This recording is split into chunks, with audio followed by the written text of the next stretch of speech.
जर सर्व धर्म एक असतील तर धर्मांतराची काय गरज? सरसंघचालक मोहन भागवत यांचं मोठं वक्तव्य. उद्धव ठाकरेंना एकनाथ शिंदेंचा आणखी एक धक्का. संजय घाडी आणि संजना घाडींचा खरंतर शिवसेनेत पक्षप्रवेश. 2 दिवसांच्या महाराष्ट्र दौऱ्यानंतर अमित शहा भोपाळकडे रवाना होण्यापूर्वी सह्याद्रीवर शिंदे अमित शहांमध्ये 1 तास चर्चा. रायगडच्या पालकमंत्री पदावर चर्चा झाल्याची सूत्रांची माहिती.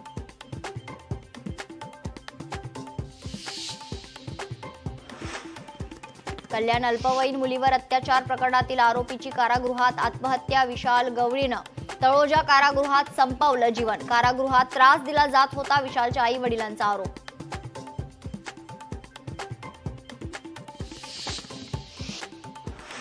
सूर्य आग ओकतोय. चंद्रपूरमध्ये सर्वाधिक 43 अंश तापमानाची नोंद. उन्हाचा तडाखा वाढण्याचा हवामान विभागाचा अंदाज. खरंतर गरज असेल तरच दुपारी घराबाहेर पडा, प्रशासनाचं आवाहन.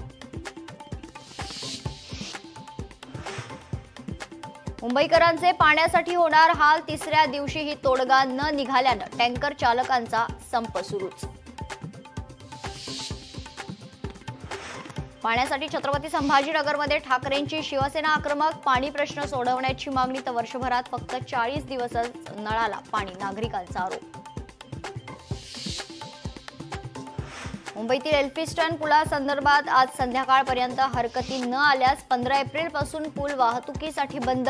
वरळी शिवडी कनेक्टरसाठी पुलाची पुनर्बांधणी होणार. वक्फ सुधारणा विधेयकाविरोधातील सर्व याचिकांवर एकत्रित सुनावणी एप्रिल. खरंतर सुप्रीम कोर्टात 16 एप्रिलला होणार सुनावणी. वक्फ दुरुस्ती विधेयकाविरोधातील याचिकांची संख्या वाढली आहे.